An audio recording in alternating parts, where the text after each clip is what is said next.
আমার মা কালো, এই জন্য আমি কালো। শব্দটা কিন্তু সহজ আবার কঠিনও। আমার যুবকরা হুজুরে বেতন এসে অফিস থেকে অনেকক্ষণ ফিরেছে, যে বলছে তার মা কালো, অনেকক্ষণ ফিরেছে। তারা ফিরানোর পরে ছেলে শেষ পর্যন্ত বলতেছে, হুজুর ফিরে খাইছি, ভালো কথা। আমি একটা সত্য কথা বললাম, আপনি আমার ফিরাইলেন কেন? আমার মা কালো, দেই কালো বললাম, আপনি আমার ফিটালেন কেন? তখন হুজুরে বলেছিলেন, তোমার ফিটানোর কারণটা কি জানো? পৃথিবীর বুকে কোন সন্তানের জন্য মা কালো হতে পারে না। জোরে বলেন সুবহানাল্লাহ। কোন সন্তানের জন্য মা কালো হতে পারে না। যে মাকে কালো বলবে সে বেয়াদব ছেলে। সুতরাং আমার মা খাদিজাতুল কুবরাকে যারা বুড়ি বলেছে, পাওনা বলেছে, সে কি আদববান ছেলে না বেয়াদব ছেলে? সেই বেয়াদবের অনুষ্ঠানের মধ্যে যদি যুবকরা জমায়েত হয় কুটি কুটিও, সেই যুবকদের ঈমান হারা হয়ে আসবে। কথা বলে ঠিক কিনা? আমরা ডাক্তার কিন্তু ঘর থেকে বসে বাছাই করে নিই, কোন ডাক্তার এফআরসিএস, কোন ডাক্তারটা হার্টের জন্য ভালো, কোন ডাক্তার ব্রেনের জন্য ভালো, কোন ডাক্তার আমার কানের জন্য ভালো, চোখের জন্য ভালো। আমরা সব ঘরে বসে নিই, কিন্তু এলম অর্জন করার সময় আমরা কখনো চিন্তা করি না কার থেকে এলম নেব, কার থেকে শরীয়ত শিখবো, কার থেকে আমি দ্বীন ধর্মের মাসালা শিখবো। এইটাও কিন্তু আগে জেনে নিতে হবে। কথা বলে ঠিক কিনা? যে কেউ থেকে এলম শিখা যায় না, দিন ধর্ম শিখা যায় না। দল্লো ফাদল্লো, যখন এলম ছাড়া ফতোয়া জানা হবে ওই ব্যক্তি থেকে, আমার হাবিব বলেছেন দল্লো আদল্লো, নিজ গোমরা হয়েছে, অপরকেও তারা গোমরা করবে। এলমবিহীন মানুষে অপরকে গোমরা করবে, কোনো সন্দেহ নাই। সেই জন্য আল্লাহর হাবিব রাহমাতুল্লিল আলামিনের সাহাবায়ে কেরামরা এলম অর্জন করার জন্য কোনো বিশ্ববিদ্যালয়ে যায় নাই। তারা যেখানে এলমের খনি আছে, এলমের ডিপু আছে, ওই ডিপু খাজিনা ভান্ডারের কাছে গেলেন। উনি হলেন আমার আপনার নবী, নবী মুহাম্মদুর রাসূলুল্লাহ। কথা বলা ঠিক না? বাতিল যখন আমাদের উপর আক্রমণ করে, বাতিল যখন হকটাকে গোপন করে, সত্যকে বুঝার পরও যখন ঘুমের ভান ধরে বসে থাকে, সেই সময় আমাদেরকে আবার আঙ্গুল দেখিয়ে ওই হক কথাগুলো আবার বলতে হয়। কথা বলে ঠিক না? চতুর্দিকে বাংলাদেশ ৭১ স্বাধীন হয়েছে, এটার মধ্যে কোনো সন্দেহ নাই। কিন্তু ২৪-এ এসে যে পরিবর্তন আমরা বাংলাদেশে দেখতে পাচ্ছি, এই পরিবর্তন, পরিবর্ধন, সংযোজন, বিয়োগ সহ সর্বোপরি ভালোগুলোর চেয়ে খারাপ সাইডটা আমরা একটু বেশি দেখতে পাচ্ছি এখন। কথা বলে ঠিক না? তার মানে জলসে হামলা, জলসে মানুষ হত্যা করা, মাজার ভেঙ্গে ফেলা, মসজিদে আগুন দেওয়া, মাজার গুড়িয়ে দেওয়ার হুমকি, সমস্ত মাজার কে পছন্দকারীদেরকে পূজারি বলে যখন এক শ্রেণীর মৌলবীরা আধা গ্লাস খেয়ে নেমেছে, সেই সময় এইরকম সময়ে এইরকম একটা কনফারেন্স করা, এটা আমাদের ঈমানের দাবি। কথা বলে ঠিক না? এদেরকে, সমাজের মানুষকে এদের ভ্রান্ত আকীদা এবং সত্য আকীদা মানুষের সামনে তুলে ধরা, এটা আমাদের আহলে সুন্নাত ওয়াল জামাতের উলামায়ে কেরাম, পীর মাশায়েখের নৈতিক দায়িত্ব, ঈমানি দায়িত্ব হয়ে পড়ে। কথা বলে ঠিক না? আমার যুবক ভাইরা, অত রওজানের মধ্যে যুবক খুব কম পাওয়া যায়, কারণ এরা সব বিদেশে। তারপরও যারা আসছেন এর মধ্যে অর্ধেক যুবক দেখা যাচ্ছে। আমাদের বেশি করে যুবকদেরকে গাইডলাইন দেওয়া দরকার। যুবকরা সমাজ পরিবর্তন করতে পারে, যুবকরা আবার সমাজকে ধ্বংস করতে পারে। যুবক যারা যৌবনকালে দোয়া করলে কবুল হয়, কোনো সন্দেহ নাই, ওয়াশাবুন নাশা ফি ইবাদাতিল্লাহ বলে নবী পাক ঘোষণা দিয়েছেন, যৌবনকালের যারা ইবাদত করতে পারে তাদেরকে আমার আল্লাহর আরশের ছায়ার নিচে জায়গা দেবেন। সেই যুবক তারা গোটা সমাজ পরিবর্তনে মাইল ফলক হয়ে থাকতে পারে। কিন্তু এখন আমার কিছু যুবককে নিয়ে যাওয়া হচ্ছে এমন মাহফিলে, যে মাহফিলে উস্কাই দেওয়া হয় মাজার ভাঙ্গা হবে, এমন মাহফিলে নিয়ে যাওয়া হচ্ছে যেখানে বলা হচ্ছে যদি লালহান বাজার মাদ্রাসার পাশ দিয়ে যদি তাফসীর মাহফিলের পাশ দিয়ে যদি নাউজুবিল্লাহ নবী যদি হেঁটে যেতেন, ওদের তাফসীর মাহফিল শোনানোর জন্য নবী নাকি বসে যেত। আর একটু আস্তে বলেন। লালহান বাজারের মাদ্রাসার তাফসীর মাহফিলে নবী বসে যেত, কারণ এত সুন্দর তাফসীর তারা করে যেখানে নবীর মাটির মানুষ বলে, যারা নবীর মাটি বলে, নবীর সাধারণ মনে করে, নবী মা ইন্তেকালের পরে মাটির সাথে মিশে গেছে আকীদা রাখে, এই সমস্ত বদ আকীদা ওয়ালার কাছে কি নবী আসবেন?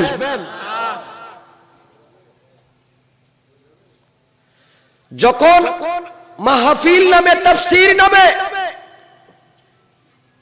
কোন মাইয়া কোন সুন্দরী পৃথিবীর মধ্যে তাকে নিয়ে অ্যানালাইজ করা হচ্ছে, তার নিয়ে গবেষণা করা হচ্ছে, তার কথাগুলো বলা হচ্ছে, একে তাফসীর মাহফিল না বিশেষ সুন্দর প্রতিযোগিতা?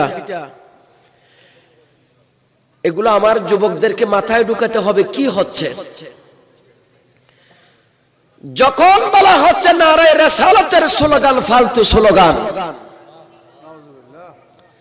নেতা নেত্রী থেকে শুরু করে নিজের বাপের নামও তারা স্লোগান দেয়, যেই বাপ ঘুষ খায়, সুদ খায়, রক কাটে, এরপরও তার বাবার নামে স্লোগান দিতে কোনো সমস্যা হয় না। নবী পাকের নামে নারায়ে রিসালাতের স্লোগান দিলে ফালতু স্লোগান হয়। যেই মাহফিলে, ওই মাহফিলে যেই যুবকরা যায় তাদের ঈমান কি ঠিক থাকবে? বাবা একটু জোরে বলেন, ঠিক থাকবে?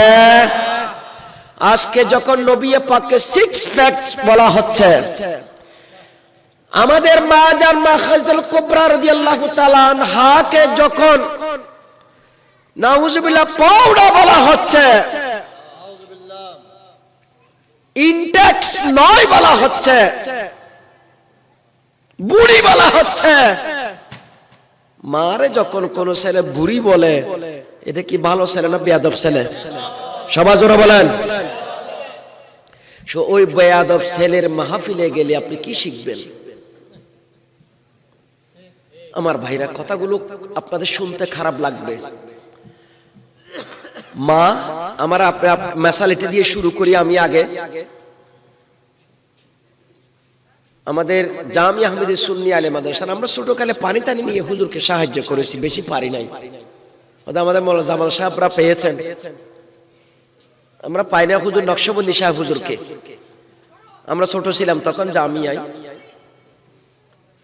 হুজুর একদিন দুইটা ছেলেকে ক্লাসের মধ্যে, একজন রং একটু ময়লা কালো আর একজন একটু সুন্দর, তো সুন্দরকে বলতে, তুমি সুন্দর কেন? তো সাদা সিধে জবাব দিল, হুজুর আমার মা সুন্দর, এই জন্য আমিও সুন্দর হয়েছি। তো যার ময়লার রং কালো, এর দিকে তুই কালো কেন? উত্তরে সহজে বলে, আমার মা কালো, এই জন্য আমি কালো। শব্দটা কিন্তু সহজ আবার কঠিনও। আমার যুবকরা, হুজুরে বেতন আছে অফিস থেকে, অনেকক্ষণ ফিরেছে, যে বলছে তার মা কালো, অনেকক্ষণ ফিরেছে। তারা ফিরানোর পরে ছেলে শেষ পর্যন্ত বলতেছে, হুজুর ফিরে খাইছি, ভালো কথা। আমি একটা সত্য কথা বললাম, আপনি আমার ফিরাইলেন কেন? আমার মা কালো, দেই কালো বললাম, আপনি আমার ফিটাইলেন কেন? তখন হুজুরে বলেছিলেন, তোমার ফিটানোর কারণটা কি জানো? পৃথিবীর বুকে কোন সন্তানের জন্য মা কালো হতে পারে না। জোরে বলেন সুবহানাল্লাহ। কোন সন্তানের জন্য জন্য মা কালো হতে পারে না। যে মাকে কালো বলবে সে বেয়াদব ছেলে। সুতরাং আমার মা খাদিজাতুল কুবরাকে যারা বুড়ি বলেছে, পৌনা বলেছে, সে কি আদববান ছেলে না বেয়াদব ছেলে? সেই বেয়াদবের অনুষ্ঠানের মধ্যে যদি যুবকরা জমায়েত হয় কোটি কোটিও, সেই যুবকদের ঈমান হারা হয়ে আসবে। কথা বলে ঠিক কিনা?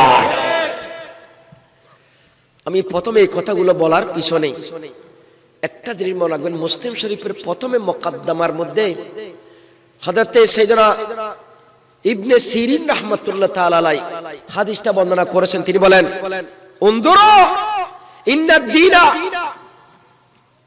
ইন্নাল আলমা লাদীনুন। দিন হচ্ছে ইলম, ইলমটার নাম দিন, ধর্ম। ফানজুরু আম্মান তাখুযুনা দীনাকুম। এরপরে তিনি ওসিয়ত করেন, উনজুরু আম্মান তাখুযুনা দীনাকুম। ও দুনিয়ার মানুষ, মুহাদ্দিস, মুফাসসির, ফকিহ, আলেম, তোমরা যেহেতু ইলম হচ্ছে দিন, ধর্ম, এই ধর্মটা, ইলমটা তুমি কার থেকে নেবা আগে সেটাকে দেখো, তারপরে মাদ্রাসায় ভর্তি হও। চিৎকার করে বলুন সুবহানাল্লাহ। আগে ওনাকে দেখ, কার থেকে ইলম নেব আমি। লোক দেখতে হয়। আমরা ডাক্তার কিন্তু ঘর থেকে বসে বাছাই করে নিই কোন ডাক্তার এফআরসিএস, কোন ডাক্তারটা হার্টের জন্য ভালো, কোন ডাক্তার ব্রেনের জন্য ভালো, কোন ডাক্তার আমার কানের জন্য ভালো, চোখের জন্য ভালো। আমরা সব ঘরে বসে নিই, কিন্তু ইলম অর্জন করার সময় আমরা কখনো চিন্তা করি না কার থেকে ইলম নেব, কার থেকে শরীয়ত শিখবো, কার থেকে আমি দ্বীন ধর্মের মাসালা শিখবো। এটাও কিন্তু আগে জেনে নিতে হবে। কথা বলে ঠিক না?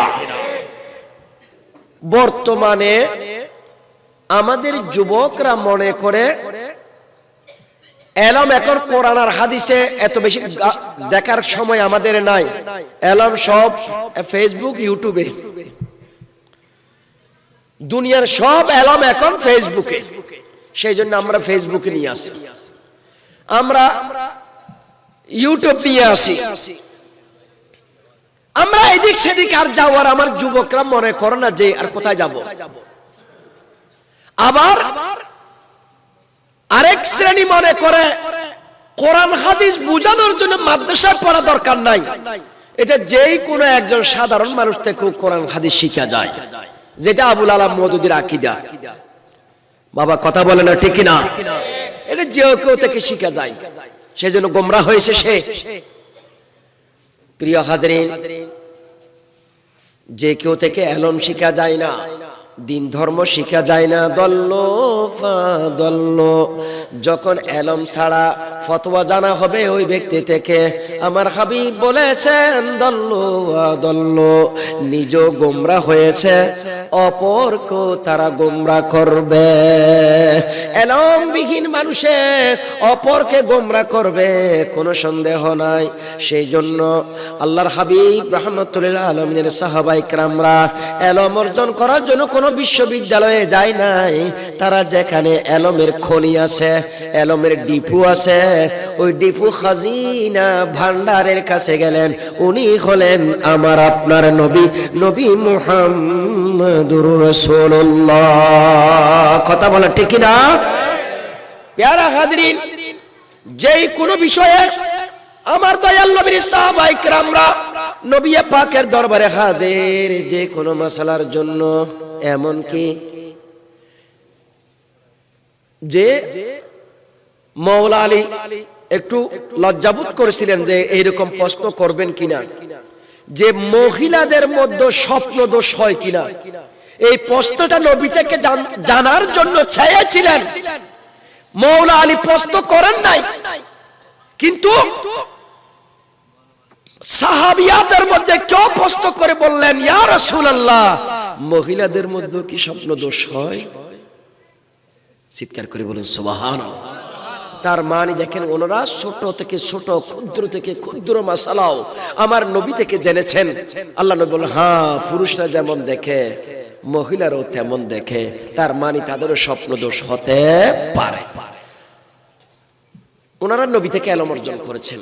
নবী পাক যখন দুনিয়া থেকে পর্দা করেছেন, সাহাবায়ে কেরামের কাছে কোরআন সুন্নাহ তাদের কাছে জমা। তো এই কোরআন আর সুন্নাহর এলম সাহাবায়ে কেরামের সিনায়, কথা বলে ঠিক কিনা? সাহাবায়ে কেরাম যতদিন ছিলেন ততদিন তাদের অনুকরণে এলমগুলো বিতরণ তারা করেছেন তাবেঈদের কাছে। সাহাবাদেরকে যারা দেখেছে তাদেরকে বলা হয় তাবেঈন, আর তাবেঈনরা তাদের অনুসারী তবে তাবেঈনদেরকে এইভাবে একে একে একে একে একে এলম বিতরণ, ফয়েজ বিতরণ, নিয়ামত বিতরণ একের পর এক এইভাবে শুরু হয়েছে। প্যারা হাজিরিন, আমি এখানেও ওই তাখরিয়া মাদ্রাসার মাহফিলের মধ্যে বলেছিলাম, আবার স্মরণ করে দিচ্ছি সেই জিনিসটা কি, এলমটা কিভাবে যায়, ফয়েজটা কিভাবে যায়। হযরত সাইয়েদনা আবু হুরায়রা তিনি মুসলমান হয়েছেন 7ম হিজরিতে। খায়বরের যুদ্ধের সময় তিনি মুসলমান হয়েছেন। এরপরে নবী পাক 3 বছর সামান্য সময় বেশি জীবিত ছিলেন দুনিয়া থেকে, এরপরে পর্দা করলেন। আবু হুরায়রা আমার দয়াল নবীর দরবারে গিয়ে বলেন, ইয়া রাসূলুল্লাহ ওয়া ইয়া হাবিবাল্লাহ, আমি বহুদিন আপনার পাশে থাকি, কিন্তু আপনার থেকে যা শুনি হাদিস আমি মুখস্থ রাখতে পারি না, আমি ধারণ করে রাখতে পারি না, আমার সিনার মধ্যে আমি রেকর্ড করে রাখতে পারি না। ওগো হাবিব, আমার একটু চিকিৎসা দিন, কিভাবে আমার মুখস্থ ঠোঁটস্থ হবে, আমার মেধা শক্তির ভিতরে জমে থাকবে হাদিসে পাক, আপনি আমার একটু চিকিৎসা দিন। আল্লাহর হাবিব রহমতের নবী সাথে সাথে সাহাবায়ে কেরাম আরো অনেক ছিলেন, তাদের মাঝে বলেন, ইয়া আবু হুরায়রা উবসুত রাদাকা, আবু হুরায়রা তুমি তোমার চাদরটা একটু বিছাইয়া দাও। এভাবে আবু হুরায়রার প্রশ্ন করেন নাই, আমরা হলে বহু প্রশ্ন করতাম, কারণ আমি চাইলাম আমার ব্রেইনে মনে থাকে না। নবী বলেন চাদর বিছাও, কোনো সম্পর্ক নাই, কোন ধরনের সম্পর্ক নাই, মুখস্থ না থাকার সাথে চাদর বিছানোর কোনো সম্পর্ক নাই। এই জন্য আমরা প্রশ্ন করতাম, আবু হুরায়রা কোনো প্রশ্ন করে নাই। প্রশ্ন না করার সাথে সাথে আল্লাহর হাবিব হাদিসে পাকে বুখারীর রওয়ায়াতের মধ্যে রয়েছে 1 মুঠ এইভাবে, অথবা এইভাবে 2 মুঠ, অথবা 1 সুল্লু আল্লাহর নবী এইভাবে ঢেলে দিয়ে এইভাবে দিলেন। এখানে কিছু দেখা যাচ্ছে না, আমরা হলে প্রশ্ন করতাম, এখানে আপনি কি দিলেন, হালিকাত, কিছুতে দিলেন না নবী, আপনি শুধুমাত্র হাতটা বুলিয়ে দিলেন। আবু হুরায়রা প্রশ্ন করে নাই। না করার পর আবু হুরায়রা চুপ রইলেন।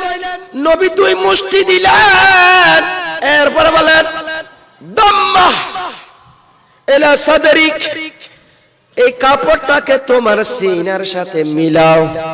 সুবহানাল্লাহ বলবেন না? কাপড়টারে তোমার সিনার সাথে মিলাও। আবু হুরায়রা বলেন, আমার দয়াল নবী বলার সাথে সাথে আমি আমার সিনার মধ্যে কাপড়টা উঠাইয়া আমার সিনার মধ্যে লাগাইলাম, মিলাইলাম। খোদার কসম, ওই দিন যেদিন আমার সিনার মধ্যে নবী পাকের দেওয়া ওই চাদরের উপর যা দিয়েছেন সেটা আমার সিনার মধ্যে লাগানোর সাথে সাথে আমি আবু হুরায়রা আমার মৃত্যু পর্যন্ত কোনদিন কোন সময় নবী পাক থেকে যা শুনেছি, একটি হাদিস, একটি কলমা, একটি বাক্য, একটি শব্দ, এমনকি একটি অক্ষরও আমি আর কোনদিন ভুলি না। জোরে সরে বলেন সুবহানাল্লাহ। এটার কি বলে? এটা বলে ফায়েজ। এটার বলে ফায়েজ। এলম দেওয়ার সূরত দেখেন কয় রকম। আবু হুরায়রাকে আমার নবী দিলেন চাদর দিয়ে, এমন ভাবে দিলেন যেই দেওয়ার পর জীবনের একটি হাদিসও বলেনি, একটি কালিমা বলেনি, একটি অক্ষরও বলেনি। আমার নবীর 1,14,000 থেকে 24,000 সাহাবায়ে কেরাম তারা অনেক লম্বা হায়াত পেয়েছেন, আমার নবীর জামানা পেয়েছেন, কিন্তু আবু হুরায়রা মাত্র 3টি বছর নবীকে পেয়েছেন। এই 3 বছরে সর্ববৃহৎ বেশি হাদিস যিনি মুখস্থ রেখেছেন তিনি হলেন আবু হুরায়রা। জোরে বলেন সুবহানাল্লাহ। কত হাজার মুখস্থ জানেন?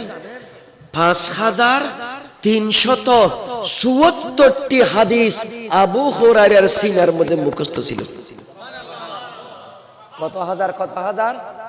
আবার বলেন, 5374টি হাদিস আবু হুরায়রার সিনার মধ্যে জমা, আমার নবীর ফয়েজ বরকতে। জোরে বলেন সুবহান।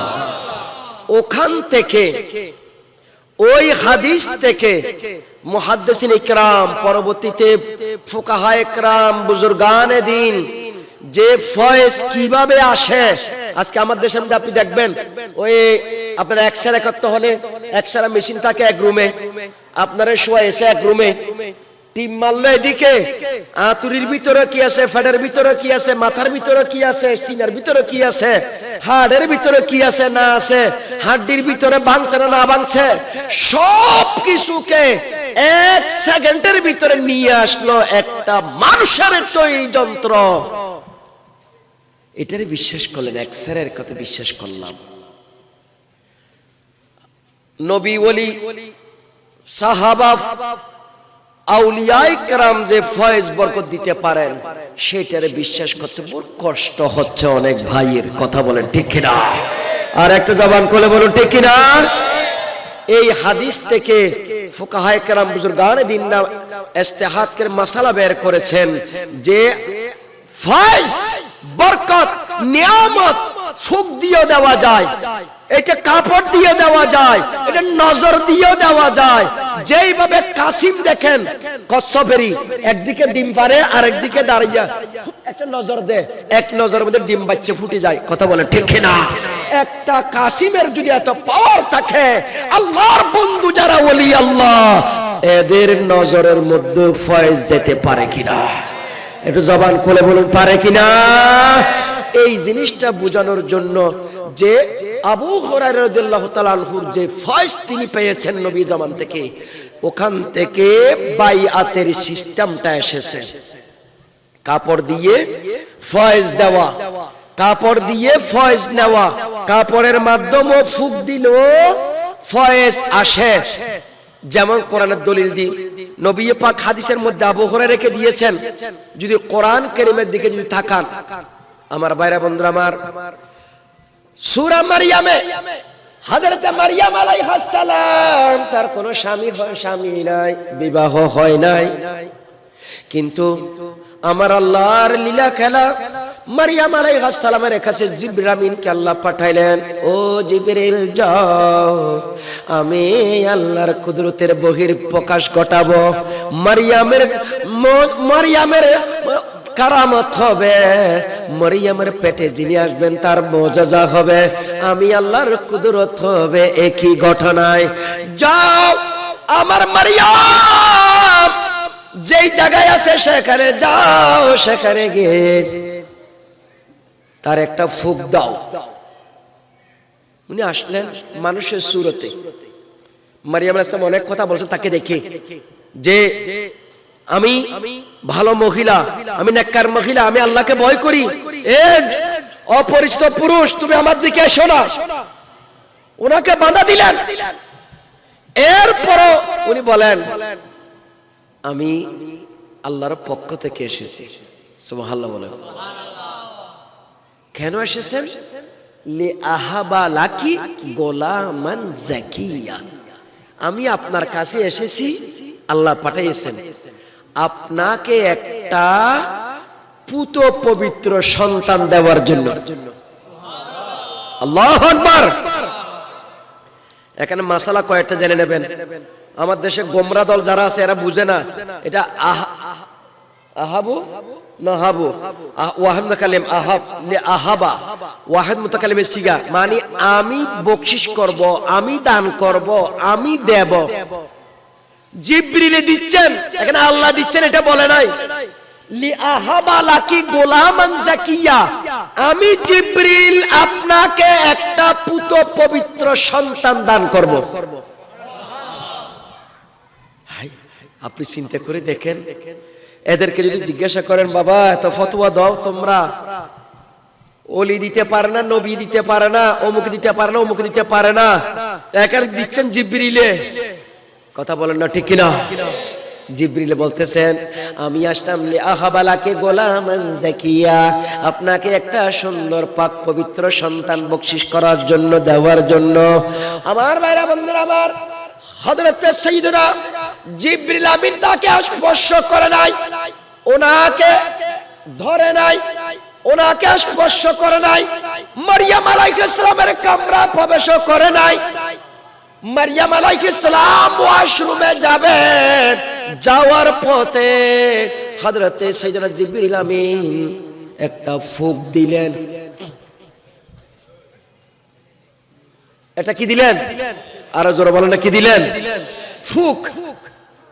একটা ফুঁক দিলেন। এই ফুঁকের মাধ্যমে হযরত ঈসা আলাইহিস সালাম মারইয়াম আলাইহিস সালামের পেটে এসে গেছেন। জোরে বলেন সুবহানাল্লাহ। কি বুঝলেন? ফুকের মধ্যে কি পাওয়ার দেখেন। এক ফুকে হযরত সাইয়্যিদনা ঈসা আলাইহিস সালাম মারইয়াম আলাইহিস সালামের পেটের মধ্যে এসে গেলেন। আমার ভাইরা বন্ধুরা আমার, আমি আপনাদেরকে একটা জিনিস বোঝানোর জন্য, যে কোরআন সুন্নায় প্রমাণিত হচ্ছে ফয়েজ, বরকত, নিয়ামত এটা ফুক দিয়েও দেওয়া যায়, এটা কাপড় দিয়েও দেওয়া যায়, এটা নজর দিয়েও দেওয়া যায়, এটা দোয়ার মাধ্যমে দেওয়া যায়, এটা আল্লাহ থেকে চাইও নিয়েও দেওয়া যায়। কথা বলেন ঠিক কিনা? ওই বিশ্বাসটা আমরা হলে সুন্নাত ওয়াল জামাত রাখি। সেই জন্য বলি আল্লাহর ওলি, নবী, গোস, কুতুব, আব্দাল্লাহ তাদের কাছে গেলে কিছু না কিছু দিতে পারে, ক্ষমতা দিয়েছেন আল্লাহ। কথা বলে ঠিক না? কবি বলেন নেগা হে ওলি মে, নেগা হে ওলি মে ये तासीर देखी, अरे बदलती हजारों के तकदीर देखे। सलातुनिया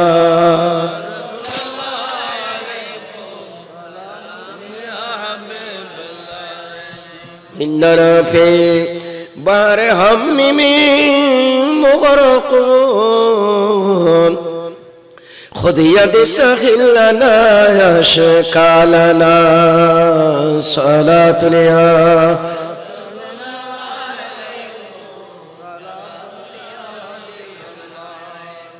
হাজারো ঘটনা আছে, আপনারা অনেকে জানেন। ফখরউদ্দিন রাজির কথা আপনাদের অনেকের জানা, আমি শুধু ইশারা দিচ্ছি। উনি এত বড় তাফসীরের কিতাব লিখছেন, জগৎ বিখ্যাত মুফাসসির। তো যাদের কাছে এলম বেশি থাকে তারা যে কোর কাছে মাথা নত করে না, এবং যে কোনো জায়গায় গিয়ে তারা যাচাই বাছাই করা ছাড়া তারা সেখানে যায় না। তো অনেকে বলেছিলেন যে আমাদের ওই এলাকায় একজন আল্লাহর ওলি আছে, সুফি দরবেশ, ওনার নাম নজিমউদ্দিন কুবরা রাহমাতুল্লাহ তাআলা আলাইহি। তো উনি যায় না। ফখরউদ্দিন রাজি, ওনার তাফসীরের কিতাব এত বড় হবে, উপর একটার উপর একটা রাখলে। তো উনি অন্য জনের সাথে যায় নাই। কোন এক সময় একটু শুধুমাত্র দেখতে গিয়েছিলেন একবার, তাও জীবনে একবার, কিন্তু উনি মুরিদ হয় নাই। এত বড় আলেম নজিমউদ্দিন কুবরার মতো একজন দরবেশ সুফি, ওনার কাছে গিয়ে বাইক হয়ে যাবেন, এটা কি মানায়? তো এই জন্য দেখবেন এরকম একটু এলম, এটা কিন্তু নিজে নিজে হেজাব। আল ইলমু হুয়াল হিজাব। এলম নিজে একটা পর্দা হয়ে যায়, কারণ এলম থাকলে অহংকার আসবে। এজন্য শয়তান তার এলমকে তার জন্য পর্দা হয়ে গিয়েছে, এজন্য হক বুঝতে পারে নাই। কথা বলে ঠিক কিনা?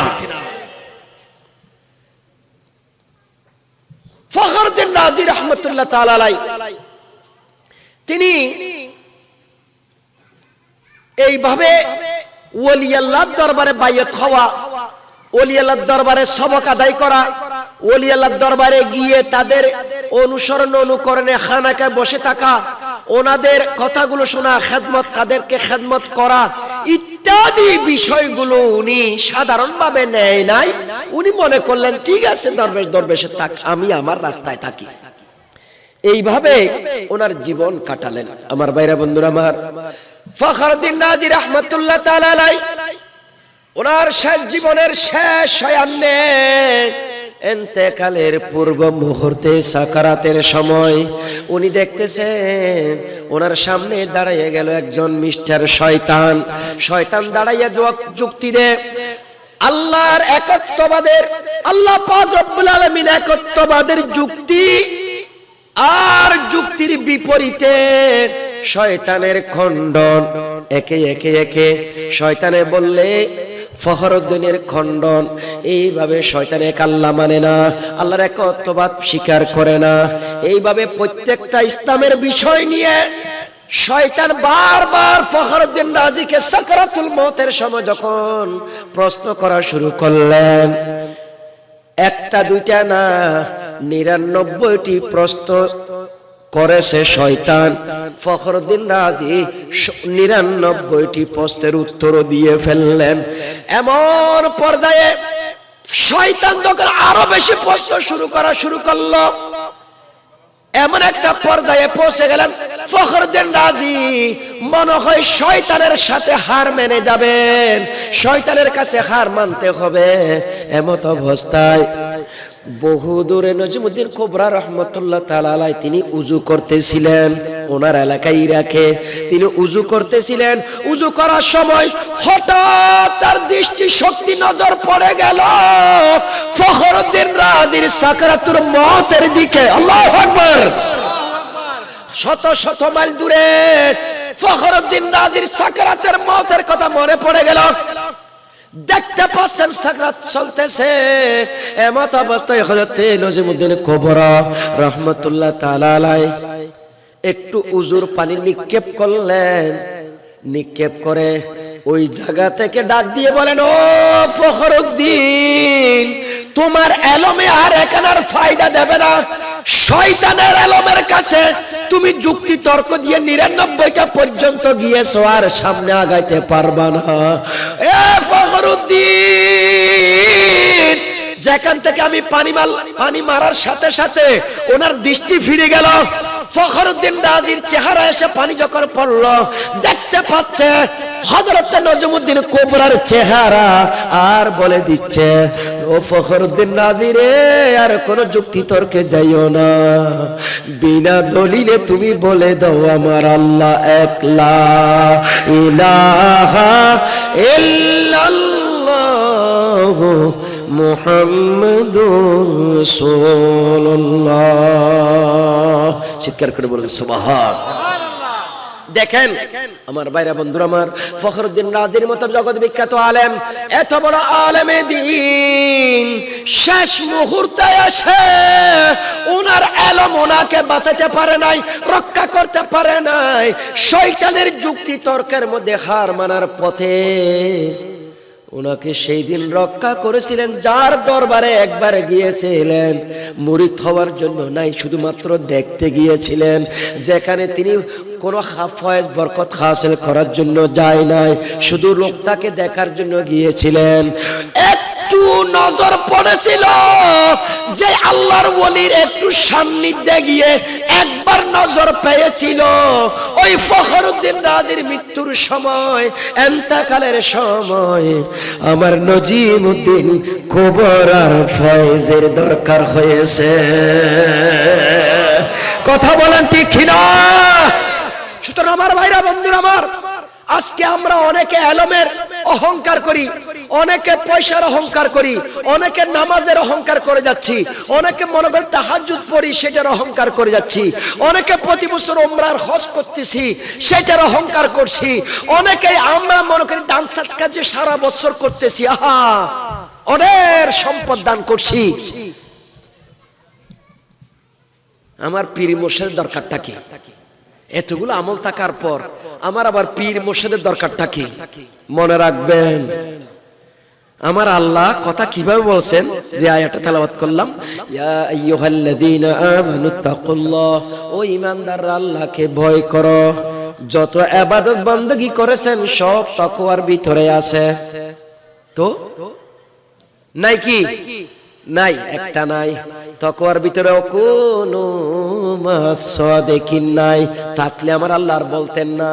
তাকওয়ার ভিতরে ওয়াকুনু মাস সাদিকিনকে আলাদা করে আমার আল্লাহ হুকুম দিচ্ছেন, নামাজ রোজা হজ যাকাত ইবাদত বান্দাগি দান সদকা সর্বপ্রকারের নেক আমল তাকওয়া এটা অবশ্যই তোমাদেরকে করতে হবে। আর সেই আমলগুলোকে রক্ষা করার জন্য ওয়াকুনু মাস সাদিকিন আল্লাহর ওলিদের সান্নিধ্যে থাকো। হুকুম কার? আর একটু জোরে বলো, হুকুম কার? কারণ আমাদের এই আমল ফখরুদ্দিন রাজির আলম ছিল, আমল ছিল, হজ ছিল, সব ছিল, কিন্তু মওতের বিছানায় দেখা যায় শয়তানের হাতে হার মানছেন। এমত অবস্থায় ওই আল্লাহ বলেছেন ওয়াকুনু মাস সাদিকিন, আমার বন্ধুদের সাথে থাকো, তারা তোমাদের উপকার করবে। কথা বলে ঠিক কিনা? আর একবার জোরে বলুন ঠিক কিনা? প্যারা হাজিরিন, দুনিয়ার টাকা পয়সা হেফাজতের জন্য ব্যাংক আছে, পকেট আছে, আপনার যে কোনো জায়গায় রাখা যায়। ডাকাতি হলো এটা পরবর্তীতে কোনো উদ্ধার করা যায়, কিন্তু এলম আমল আর ঈমান যদি একবার ডাকাতি হয়ে যায় এইটা কিন্তু আর ফিরাইয়া আনা যায়। কথা বলেন ঠিক না? ওটা আর ফিরাইয়া আনা যাবে? তো এই জন্য আল্লাহ বলছেন ওয়াকুনু মাস সাদিকিন, আমার ওলিদের কাজ কি জানো? তোমরা যে নেক আমলগুলো করছো সেইগুলোর পাহারাদারের জিম্মা ওদের হাতে। আল্লাহ এই জন্য আমার হুজুর কিবলা সৈয়দ আহমদ শরীফুল্লাহ রাহমাতুল্লাহ বারবার বলতেন যে ওলি কারে বলে? যার নখদর্পণে তার মুরিদ থাকে না, এ ওলি না, হে পীর না। মুরিদ তার নখদর্পণে থাকতে হবে। আপনি যদি আবার বলো কেন হুজুর বেশি হয়ে গেল কিনা, এতগুলো মুরিদের খবর কিভাবে রাখে? আল্লামা তৈয়ব কাবলার জীবনী দেখেন, তাহার শাহুদুর কাবলার জীবনের মধ্যে আছে 1900 সম্ভবত যতটুকু আমার মনে পড়ে, তৈয়ব কাবলা এসেছিলেন 79-তে। সেই বছর একজন ভাই উত্তরবঙ্গের মুরিদ হয়েছিলেন। তো সবক আদায় করে নাই, যোগাযোগ রাখে নাই, আসা যাওয়া তেমন নাই। উনি প্রায় 20-22 বছর পরে আল্লামা তাহার শাহুদুর কাবলা যখন কাদেরিয়া মাদ্রাসায় যখন ওনার মুরিদ করার জন্য চাদর যখন দেওয়া হয়েছে, হুজুর কাবলা ওনাকে চিনে ফেললেন। হুজুর বলেন যে তুমি কি একবার বায়াত হও নাই? চিৎকার করে বলেন সুবহানাল্লাহ। উনি আশ্চর্য হয়ে গেলেন, কি আমি কবে 79 সালে বায়াত হয়েছি, একটু তৈয়ব শাহ হুজুরের হাতে। তাহার শাহ হুজুর কেমনে জানেন? সেই দিন তিনি কান্নারত অবস্থায় বলেছিলেন, হুজুর আমি তৈয়ব শাহ হুজুর কাবলার হাতে মুরিদ হয়েছিলাম, কিন্তু সবক আদায় করি নাই বলে আমি মনে করলাম যে আবার নতুন করে আপনার হাতে বায়াত হয়। তো হুজুর কাবলা বলেছিলেন একবার বিক্রি হয়, দুইবার হয় না। কথা বলে ঠিক কিনা? প্যারা হাজিরিন, আল্লাহর ওলিদের নখদর্পণে থাকে মুরিদ। এই পাওয়ার যার হাতে থাকে তিনি হয় পীর, তিনি হয় আল্লাহর ওলি। কিন্তু আজ সমাজের মানুষ আমরা ওলি আল্লাহদের এই পাওয়ারটাকে বিশ্বাস করতে খুব কষ্ট হয়। ওনারা চিন্তা করে আধুনিক যা সামনে তা দেখবো, আবার পাওয়ার কি, বেলায়েত কি, যে বায়াত কি, সবক কি, নামাজ পড়তে বলছে নামাজ পড়বো, যাকাত বলছে যাকাত দেবো, হজ করবো, আবার এর বাকিরে পীর মুরিদ এগুলা কি? মুরিদকে আবার সবক দিতে হয়, সবক পালন করতে হয়, এইগুলা কি? আসলে এগুলো হচ্ছে আমরা যারা আজকের না, আজ থেকে 1000 বছর আগের কথাও যদি বলেন, বড় পীর আব্দুল কাদের জিলানী, পৃথিবীর মধ্যে ওনাকে না চিনেন এমন কোন বাতেলও নাই। কথা বলেন ঠিক না? সবাই ওনাকে ছিলেন। তো উনি কত বড় আল্লাহর ওলি, যিনি ওলি কুলের সম্রাট, যার উপাধি, যিনি গাউসুস সাকালান, যার উপাধি, যাকে আমার দয়াল নবী স্বপ্ন যুগে এসে 7 বার তুতু মোবারক দিয়েছেন। হযরত মাওলা আলী স্বপ্ন যুগে এসে 6 বার তুতু মোবারক দিয়েছেন। আমার দয়াল নবীর বংশ হাসানি আর হোসাইনি হওয়ার পরও তিনি কিন্তু লাগাতার 40 বছর এশার উজু দিয়ে ফজরের নামাজ পড়ার পরও উনি এশার উজু দিয়ে ফজর পর্যন্ত 15 বছর কোরআন খতম করেছেন।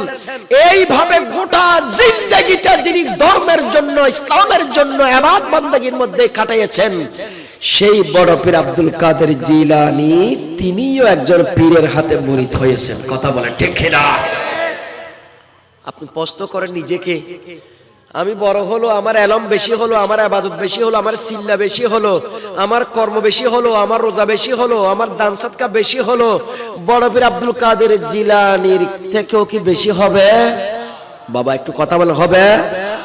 তো যদি বেশি না হয়, ওনার যদি পীরের দরকার হয়, আমার আপনার কেন পীরের দরকার হবে না?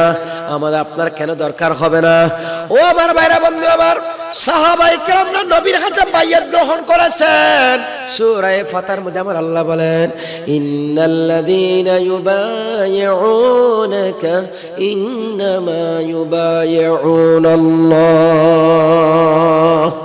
ওসমান যুন্নুরাইনকে শহীদ করে দিয়েছে বলে যখন শয়তান প্রপাগান্ডা ছড়াইলো, ওই সময় আমার পেয়ার নবীর 1400 সাহাবায়ে কেরামের নবীর হাতে হাত দিয়ে বাইয়াত গ্রহণ করেছেন ওসমান যুন্নুরাইনের প্রতিশোধ নেওয়ার জন্য। জোরে বলেন সুবহানাল্লাহ।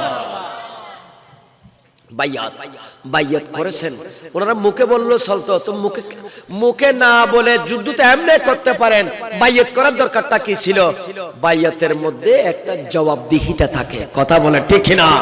বাইয়াতের মধ্যে একটা কানেকশন থাকে, হাতের উপর হাত দেওয়া, এটার মধ্যে একটা কানেকশন থাকে, এটার মধ্যে একটা ফয়েজ বরকত থাকে। সাহাবায়ে কেরামরা ওসমান যুন্নুরাইনের ফয়েজ প্রতিশোধ নেওয়ার জন্য আমার দয়াল নবীর হাতে হাত দিয়েছেন। কেমন হাত? যেটা আরশ মুআল্লার চেয়েও দামি হাত। কথা বলে ঠিক কিনা? আরশ মুআল্লার চেয়েও যে দামি নবী, সেই নবীর হাতে যারা হাত দিয়েছেন তাদের ফয়েজ কেমন হবে? আর আমার আল্লাহ সার্টিফাই করতেছেন, ইয়া রাসূলুল্লাহ, যারা আপনার হাতে বাইয়াত গ্রহণ করেছেন তাদের হাতের উপর আমি আল্লাহর কুদরতের হাতও আছে। তাহলে বোঝা যায় বাইয়াতের মধ্যে নবীর হাতে বাইয়াত হয়েছে সাহাবা, আর আমার আল্লাহ বলেন না, এরা আমার কুদরতের হাতে বাইয়াত হয়েছেন। আল্লাহর কুদরতের হাতে বাইয়াত হওয়া মানে আল্লাহর ফয়েজ বরকত তাদের উপর সদা সর্বদা ছিল। কথা বলেন ঠিক কিনা? আমরা আজকে বাইয়াতটাকে অস্বীকার করতেছি, কিন্তু আবার দেখলাম কদিন আগে কর্মী সম্মেলন, মহাসম্মেলন, রোকন সম্মেলন, ওই সম্মেলন সেই সম্মেলনের মধ্যে আবার তারও শপথনামা পড়াচ্ছে। কিরে বাবা, বাইয়াত না জায়েজ, শপথনামা জায়েজ কোন কিতাবে আছে? নবীর কোন সাহাবায়ে কেরামরা এরকম শপথনামা পড়ছে কি দেখান? একটা দলিল দেখান তারা শপথনামা পড়েছে। তো তোমার শপথনামা যদি বেদাত না হয়, আমাদের জুলুস কেন বেদাত হবে? কথা বলেন ঠিক কিনা? আপনাদেরকে একটু খুব ভালো করে খেয়াল রাখতে হবে, এখন ফিতনার জামানা। ইসলামটাকে যেভাবে মুখে তারা বলতেছে এত সুন্দর ইসলাম হলে এদের নামের আগে কি রক্ষাটা ইসলাম কেউ বলতো না। আজকে বিএনপির ওই যুগ্ম মহাসচিব যে রেজভী সাহেব, উনি বলছেন এত ভালো হলে আপনারা আপনাদের নামের পিছনে রক্ষাটা ইসলাম কেন বলে? তার মানে বোঝা যায় এইটা কোরবানি কয়েকটা দিলেও কাম হবে না। আপনাদের এলাকার কাউয়া ফাড়া আছে না? কাউয়ার বাড়ি, হাউয়ার বাড়ি, হাউয়ার বাড়ি আছে ইন্ডিয়া 8,000 ইন্ডিয়া, হ্যাঁ ইন্দি। তো এই ঘটনা কেন বলা আছে না? আর ব্যাগগুলো জানো, এই যে মেজানো দিল হাউয়ার বাড়ি ন হয়ে বেল্লাই, হাউয়ার বাড়ি ন হয়ে বেল্লাই মেজান দি, কিন্তু ইতারা বাইল বেলতি দেখি রাস্তা হদব তো আর হতো লিখ দে হাউয়ার বাড়ি তুই না দি হতল দি একবার নাম ফাড়ি জেলি গুই ইনার বন্ধ করা যায় না। জুন রক একবার হাইটি ইতের রগ না হাইটি বলে হই রে অপারেশন করলো কি হবো না, রগ না হাড়ে বলি কি হয়তো নয়। সুতরাং যত সুন্দর করে হইবেন হন, এটা যে সুন্দর করে দেখাত দুনিয়ার মানুষের যে ইসলাম লইছি আল্লাহর মদিনার তুল্য মওদুদির তুল্য লইছি ইসলাম। সাবধান, আমরা বলে যাচ্ছি, আমরাও জানি আমাদের কোনো এক সেকেন্ডের জন্য নিরাপদ নেই দেশে। তারপরও আহলে সুন্নাত ওয়াল জামাতের উলামায়ে কেরাম দ্ব্যর্থহীন ভাষায় সমাজের সরল মনা মানুষদেরকে বলে যাচ্ছি কোনটা সত্য পথ আর কোনটা মিথ্যা পথ। কথা বলে ঠিক কিনা? ভাইরা আমার, গাউসে পাক মুরিদ হয়েছেন কার হাতে? আবু সাঈদ মাখজুমি রাহমাতুল্লাহ আলাইহির হাতে। হযরতে সুলতানুল হিন্দ মুরিদ হয়েছেন ওসমান হারুনি রাহমাতুল্লাহ আলাইহির হাতে। হযরতে সাইয়্যিদুনা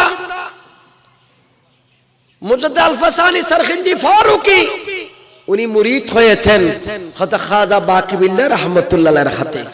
এইভাবে বাহাউদ্দিন নকশবন্দ ওনারও পীর আছে। কথা বলে ঠিক কিনা? তো দুনিয়ার যদি এত বড় বড় যারা এত বড় বড় আলেম ওলি গোস কুতুব হওয়ার পরও তাদের যদি পীরের দরকার হয়, তারা যদি মুরিদ হতে পারেন, আমরা সাধারণ মানুষ, আমরা কত গুনাহ, কত অন্যায়, কত পাপ, কত গুনাহ আমাদের হয়েছে। আমরা গুনাহগারদের বেশি দরকার একজন আল্লাহর ওলির হাতে হাত দেওয়া। কথা বলেন ঠিক কিনা? আর একটু জোরে বলেন ঠিক কিনা?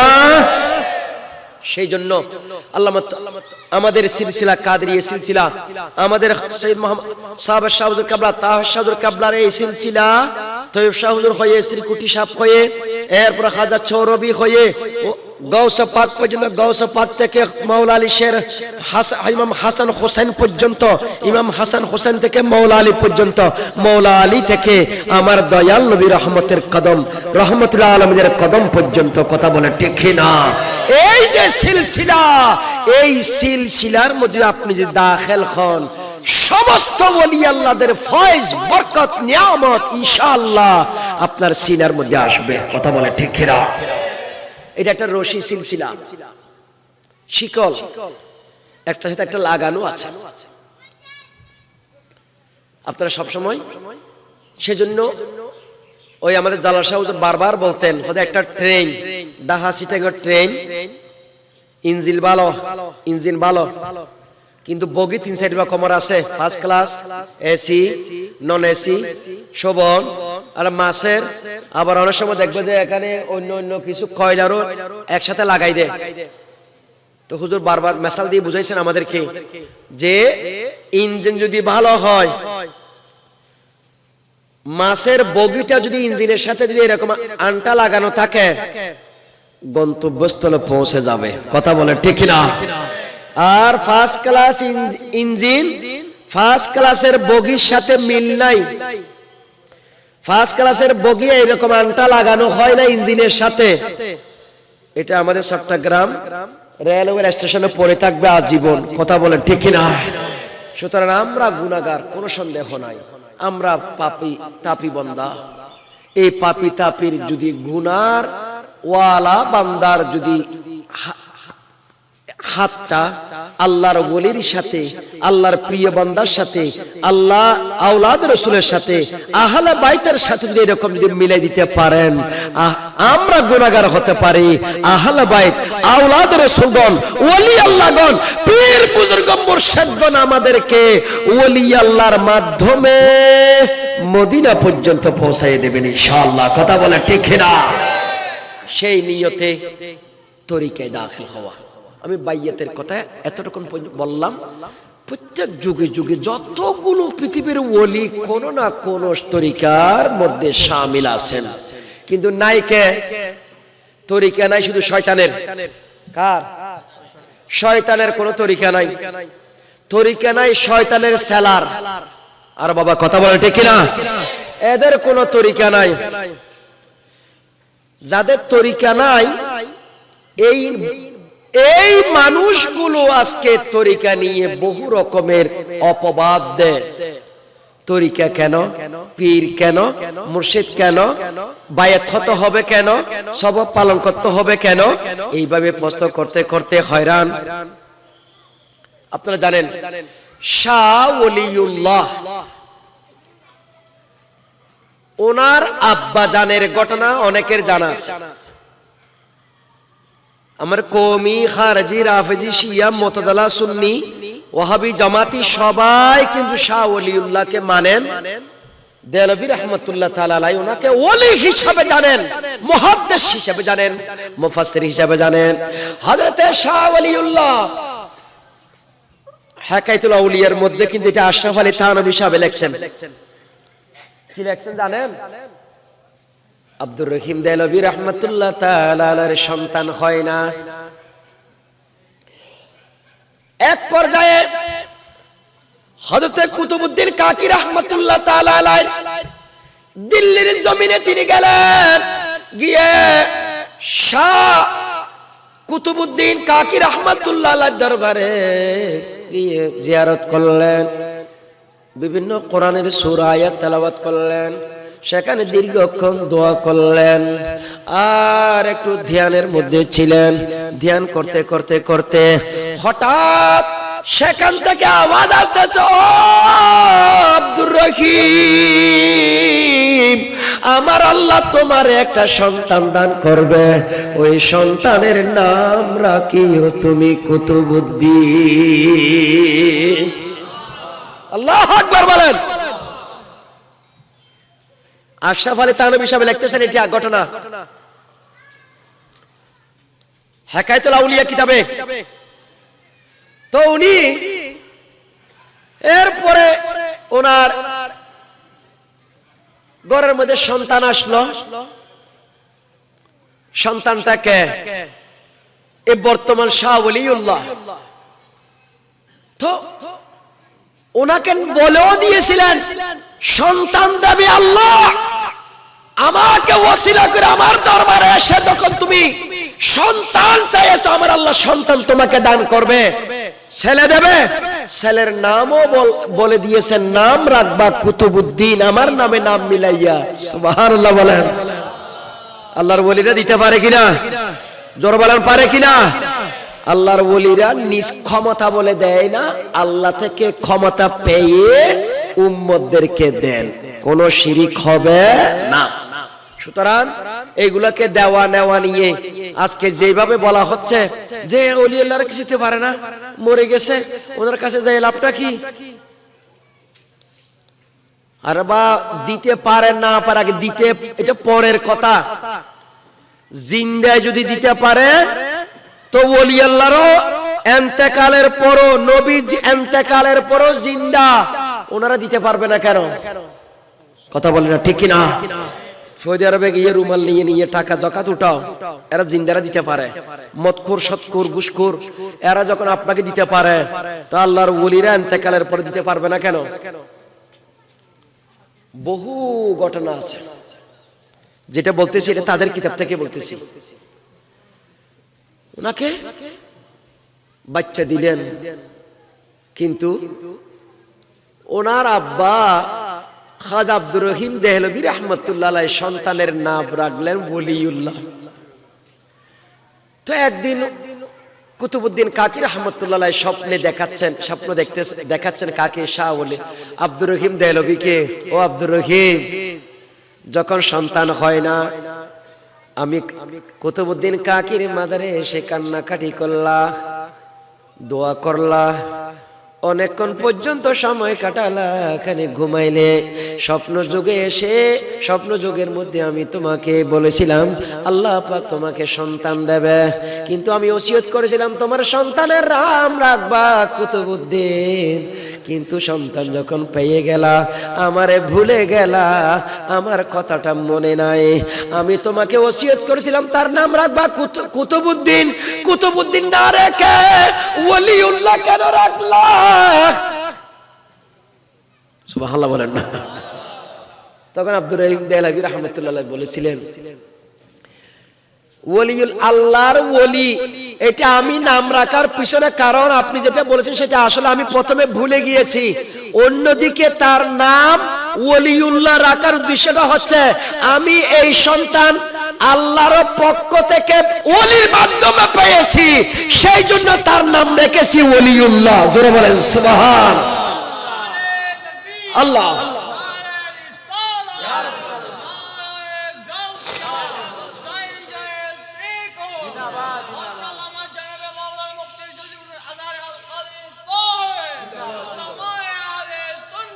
জিন্দাবাদ। বন্ধুরা আমার দেখেন, শাহ ওলিউল্লাহ তিনি দুনিয়ায় আসার ইতিহাস হচ্ছে কুতুবউদ্দিন কাকি রাহমাতুল্লাহ আলাইহির ফয়েজ বরকত। কথা বলে ঠিক কিনা? এরা আবার ওলি মানবে না, এদের ওলি দেখেন এখানে চট্টগ্রামে আছে শাহ ওলিউল্লাহ ইনস্টিটিউট। শাহ ওলিউল্লাহ ভালো একটা স্কুল ওলির নামে দিয়েছে, কিন্তু ওলি মানে না। আফসোস, ওলির নামে প্রতিষ্ঠান ওলি মানে না যারা। আজকে বাংলাদেশে ওলি আল্লাহর মাজার ভাঙ্গা হচ্ছে, কোনো প্রতিবাদ নাই, কোনো টিভিতে দেখানো হয় না। জলসে হামলা করছে, কোনো টিভিতে দেখায় না। কথা বলেন ঠিক না? এখন নাকি বেশি বাক স্বাধীনতা, কোচ আমরা দেখতেছি না। সাংবাদিকদের বাক স্বাধীনতা একদম স্বাধীন করে দিয়েছে, দেখলাম না তো। এতগুলো জায়গা দখল করলো, এতগুলো মসজিদ দখল করলো, আমাদের সুন্নিদের মডেল মসজিদ প্রায় 12টা দখল করে নিয়েছে এরা। তো কি যে আটানা সে 50 পয়সা তো আগেরটাই দেখতেছি।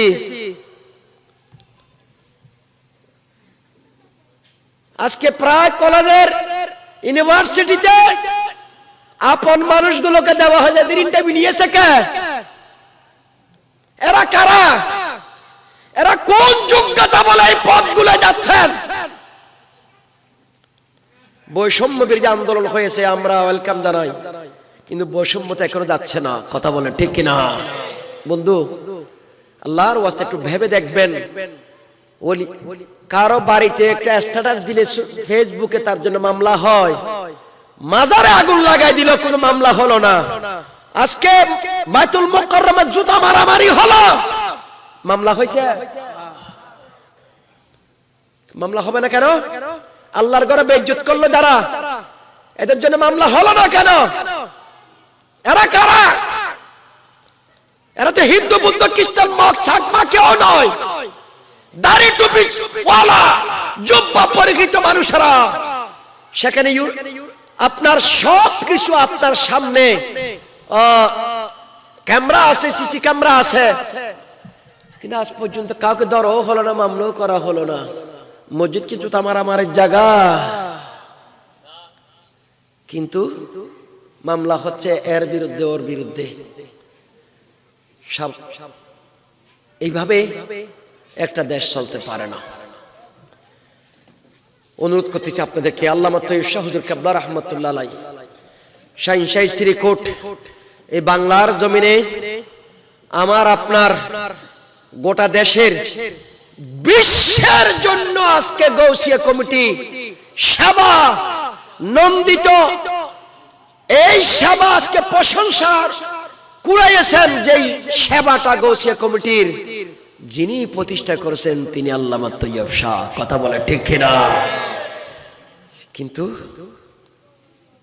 এত 200-র উপর মাদ্রাসা এই বাংলার জমিনে আল্লামা তৈয়ব শাহ, শাহিনশাহী শ্রীকোট, আল্লামা তাহের শাহ, আল্লামা সাবের শাহ, এই খানদানের অবদানে বাংলার জমিনে 200-র উপর মাদ্রাসা ও বহু খানকা, বহু মসজিদ, এইভাবে ধর্মীয় স্থাপনা তারা পয়দা সৃষ্টি করে দিলেন। পাকিস্তানে নিয়ে যাওয়ার জন্য নয়, আমার আপনার সন্তানকে মানুষ বানানোর জন্য, আমার আপনার সন্তানকে আলেম বানানোর জন্য, আমাকে আপনাকে সুন্নি বানানোর জন্য কারিগর, সুন্নি বানানোর জন্য প্রতিষ্ঠান। আমার ভাইরা বন্ধুরা আমার, বাংলার জমিনে শাহিনশাহী শ্রীকোট এসেছেন ব্রিটিশ পিরিয়ডে। কথা কোন ঠিক কিনা? কিন্তু এই রকম ব্যক্তি জাতকে এখন বলা হচ্ছে, যখন যে মৌলবী, যে নজরুল ইসলাম কাশেমী সাহেব যখন কয়েকটা অনুষ্ঠানের মধ্যে বলেই ফেলল,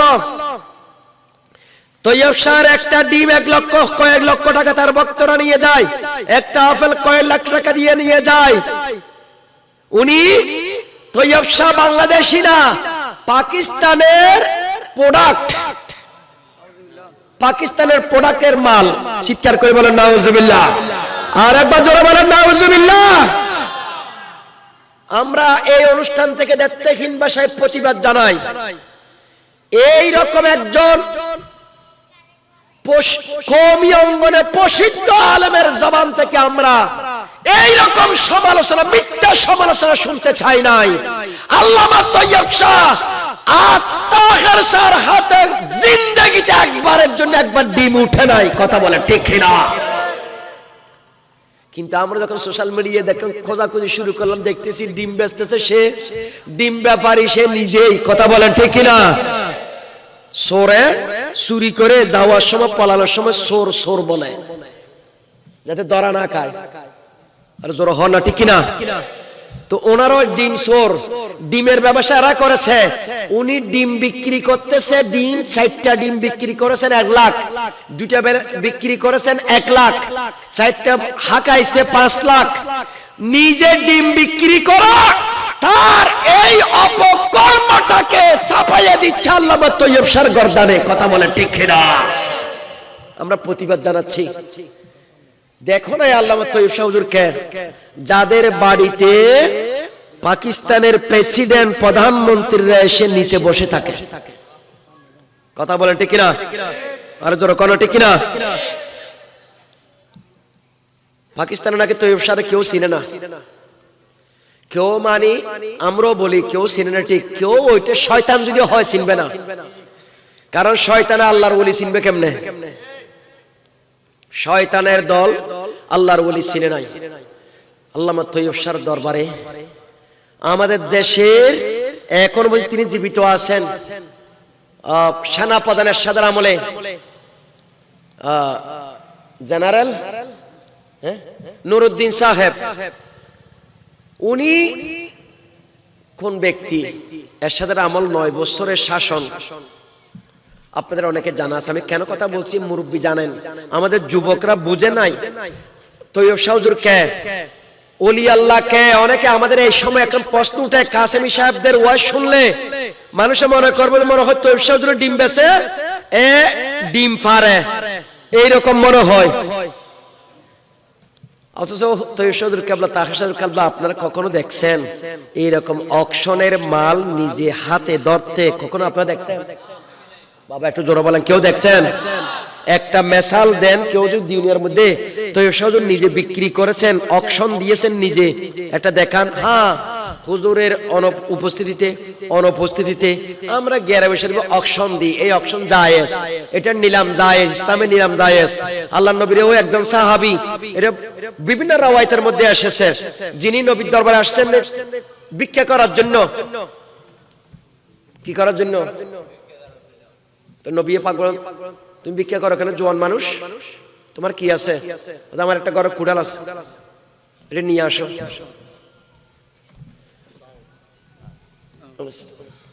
তো সে জিনিসটাকে আল্লাহর নবী রাহমাতুল্লাহ আলামিন সেটা সাহাবায়ে কেরাম মাঝখানে বিক্রি করলেন। বিক্রি শুধু দাম মূল্য বরাবর দিয়ে না,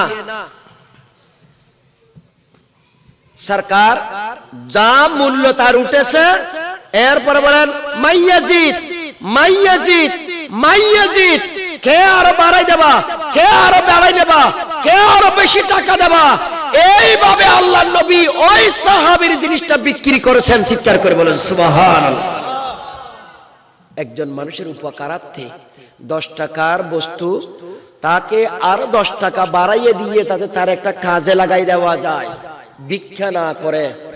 আমাদেরও অকশন যেটা দেওয়া হয়, এই অকশনটা তৈয়ব শাহ হুজুর নিয়ে যায় না, তাহার শাহ হুজুর নিয়ে যায় না, শ্রীকুটি সাহেব নিয়ে যায় না।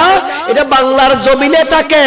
জামিয়ার মতো বাংলাদেশে 200 মাদ্রাসা পরিচালনার ক্ষেত্রে এটি অসহায় ছাত্রদের মাঝে এটা বিতরণ হয়, এদেরকে পড়ার ব্যবস্থা করা হয়। কথা বলে ঠিক না? এটা জায়েজ, অকশন দেওয়া জায়েজ, শরীয়ত সম্মত, আল্লাহর নবী নিজেও দিয়েছেন। সুতরাং আমার ভাইরা, এইটাকে আপনি তৈয়ব শাহর ডিম বেচা বলে এটা ছোট করার, তাকে মানুষের কাছে নাউজুবিল্লাহ একটু ছোট করে দেখার যে অপচেষ্টা করেছেন, আপনি যে কত বড় ডিম ব্যাপারী দুনিয়ার মানুষে দেখে ফেলছে এখন। কথা বলেন ঠিক না? আর একবার জোরে বলেন ঠিক না? সাবধান, ওলি আল্লাহর বিরুদ্ধে যারা কথা বলেছেন তাদেরকে আল্লাহ পাক এমন ধরা ধরেছেন, কাউকে মন্দিরে নিয়ে পাঠাইছে, কথা কন না ঠিক কিনা? কাউকে আবার ঘরে ঘরে ভিতরে মারপিট শুরু করাইয়া দিলে, দেখে তোমরা ওলির বিরুদ্ধে ধরেছিলে, অস্ত্র ধরেছিলে, ওলি আল্লাহর মাজার ভেঙেছিলে, তোমরা আজকে সেই অস্ত্র তোমরা টঙ্গির মধ্যে ব্যবহার করো। একটু তাজা করে এটার প্রশিক্ষণ দাও। ওই প্রশিক্ষণের মধ্যে 7 জন মারা গিয়েছে। কথা কন ঠিক কিনা? হ্যাঁ, 7 জন দেখেছে প্রশিক্ষণশালা। টঙ্গি মানে জঙ্গি প্রশিক্ষণশালা হয়ে গেছে এখন। আমরা বারবার বলে আসছি সরকারদেরকে, দুনিয়ার যত ক্রাইম হয়, ওই ক্রাইম করা ব্যক্তিরা চলে যায় কিন্তু তাবলিগে। কথা কন না ঠিক কিনা? এই 8000 দুইয়ে দারা মসজিদে যাই রে, টঙ্গির মাঝি, ইয়াদ মেজি, কাকরাল মসজিদ মেজি, আর জোর নয় না চিনেন না? অদ্দিয়ে চিনেন না? এরশাদের আমল মেজি অদ্দিয়া ইতার হামাসিল দি যে হন মানুষ যদি টিয়া পয়সা আদায় করি না ভাই, তুই কে 2 গাছত মেজি এইভাবে গাছল ইন্দি ফারাং মাইতু, এরকম ফারাং মাইতু, এইভাবে মানুষের নির্যাতন করছি। সেই অদ্দিয়া শেষ পর্যন্ত দ্বারা হাইয়ে দেয় কাকরাল মসজিদ যাই রে, দাঁড়িয়ে তাড়ি রাখিয়ে রে একবার বালা মাস গিয়ে এলে বোধ দেয় দিন কদিন আগে করে বোর মারিয়ে হারিয়ে গিয়ে হড়ে অতএব বাবা কাকরালে মেয়ে সিলেট গিয়ে গুদি এ কদিন আগে 1 সপ্তাহ আগে। আপনারা ব্যাপারটা দেখেন। হ্যাঁ জি, আফসোস আমরা বারবার বলে আসছি, এদের কাছে হক নাই। তো যার কাছে হক নাই তারা সন্ত্রাসী হবে। আহলে সুন্নাত ওয়াল জামাতের দেখান কোন ওলি আল্লাহ কোন মানুষকে হত্যা করেছে, কারো রক কেটেছে, কারো গলা কেটেছে, কারো সম্পদ দখল করে নিয়েছে, এইরকম একটা এক্সাম্পল দেখান। আহলে সুন্নাত ওয়াল জামাতের মানুষ এটা করতে পারে না, করে নাই। আলহামদুলিল্লাহ, শুকর। ইনশাআল্লাহ ভবিষ্যতেও করব না। কথা বলেন ঠিক কিনা? তা আমি যে কথাগুলো বলছিলাম যে ফয়েজ বরকত কোত্থেকে আসে, যে এইরকম আল্লামা তৈয়ব শাহ রাহমাতুল্লাহ তাআলা আলাইহি, সৈয়দ আহমদ সিরকুটি রাহমাতুল্লাহ তাআলা আলাইহি, ওনাদের ফয়েজ, ওনাদের নিয়ামত, ওনাদের বরকত এটা জারি জারি জারি, এবং তার প্রেক্ষিতে কত জনে কত কিছু পেয়েছেন। আল্লামা তৈয়ব শাহ হুজুর জীবনীর ওনার বাড়িতে যখন তিনি অসুস্থ, তখন নওয়াজ শরীফ প্রধানমন্ত্রী হুজুর কালার পাশে চেয়ারে বসেছেন। আপনারা দেখেছেন ছবিগুলো, এখনো আছে। একদম নরমাল একটা চেয়ার, এটা কোনো দামি নামি কোনো চেয়ার না, নরমাল চেয়ার। তো যেই ঘরের মধ্যে দেশের প্রধানরা গিয়ে বসে থাকে, যেখানে যেখানে ইসলাম জীবিত থাকবে ওলি আল্লাহদের মাধ্যমে থাকবে। কারণ এখন আর নবীও আসবেন না, সাহাবায়ে কেরামও আসবেন না। তো কে ইসলামটাকে কিয়ামত পর্যন্ত নিয়ে যাবেন? ওলি আল্লাহরা, আহলে বাইতরা। তো তাদের সাথে থাকবেন। আপনি বর্তমানে হক না হক পরিচয়ের জন্য যথেষ্ট। যারা আহলে বাইত, ওলি আল্লাহ, পীর দরবেশ মানেন, এদেরকে ভক্তি শ্রদ্ধা করেন, এরাই হক। আর এর বিপরীতে যারা, এরা না হক। কথা বলে ঠিক কিনা? সুতরাং এখন স্পষ্ট হয়ে গেল কারা মাজার ভাঙে, কারা মাজার আগুন দেয়, কারা ওলি আল্লাহর মাজার গুড়িয়ে দেওয়ার হুমকি দিচ্ছে, কারা আজকে মসজিদে আগুন দিচ্ছে, কারা আজকে সে মুর্শিদপুরে মসজিদে আগুন দিতে পেরেছে। এরা যতই জুব্বা কাব্বা পড়নেওয়ালা হোক, আমরা এদেরকে মুসলমান মনে করি না। কথা বলে ঠিক কিনা? সুতরাং এই সত্য কথাগুলো আজকে বলতেই হবে। কোন মিডিয়ার মধ্যে না বললেও আমরা আমাদের যতটুকু আল্লাহ তৌফিক দিয়েছেন আমাদেরকে বলে যেতে হবে। আপনি আপনার ঘরে আপনার সন্তানকে হক চিনানোর জন্য সন্তানদেরকে আগে ওলি আল্লাহর পরিচয় করাই নেবেন। সন্তানদেরকে ওলি আল্লাহ কারা, ওলি কে, বন্ধু কে, এদের পরিচয় আপনার সন্তানকে বুঝাবেন। কারণ সন্তানরা যদি ওলি আল্লাহ না চিনেন, আহলে বাইত না চিনেন, যে নবী বংশ না চিনেন, এরা গোমরাহ হয়ে যাবে। নবী পাক বলেছেন, আমি তোমাদেরকে দুটি বস্তু রেখে যাচ্ছি, একটা কিতাব, একটা কি ওয়াইতরাতি, আমার আহলে বাইত। আহলে বাইত আর কোরআন যদি ধরে থাকেন, পৃথিবীর মধ্যে কেউ গোমরাহ করতে পারবে না। বিদায় হজ্জের ভাষণে আল্লাহর হাবিব সেটাই বলেছেন। সুতরাং আমার ভাইরা, বন্ধুরা আমার, আহলে বাইতের হাত ধরুন, এজিদকে ছাড়ুন। এজিদের ভক্ত ওই সরমনের পীর, কথা কোন ঠিক কিনা? এজিদের ভক্ত আপনার ডাক্তার জাকির নায়েক, এজিদের ভক্ত আহলে হাদিস, কথা বলে ঠিক কিনা? তা আপনি আবার এইদিকে আহলে বাইতের প্রেম দেখাইবেন, জাকির নায়েকের লেকচার শুনবেন, আপনি আহলে বাইতের মহব্বত দেখাবেন, আবার সরমনার ওখানে জিকিরের মধ্যে শরীক হবেন, গাছে উঠে যাবেন, ফালাইবেন, লাফাইবেন। হ্যাঁ, এই জিন নাকি নামাজ পড়তো, হাফেজে কোরআন ছিল, সারা রাত নামাজ পড়তো, সারা রাত কোরআন পড়তো, সারাদিন রোজা রাখতো, যে নাকি এজিদের বুয়াশি প্রশংসা করে, এজিদ প্রেমিক। এজিদও যদি জীবিত থাকতো সেও বলতো, ও সরমনার পীর, এতগুলো হাওয়া আমারে দিলে কি, আমি তো নামাজ নিজে পড়ি না, আমি নিজেই জানি, কথা কোন ঠিক কিনা? নিজেই নামাজ পড়তো না, মদখোর। আর 1400 বছর পরে এসে এজিদের প্রশংসা করতেছে।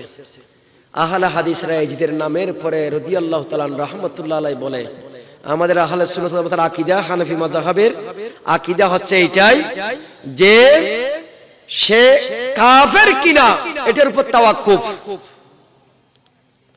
ওরা কাফের কি না আমরা হাও বলবো না, নাও বলবো না, কিন্তু তারা লানত দেওয়ার ব্যাপারে আমরা কোনটা বোধ করব না, কথা বলে ঠিক কিনা?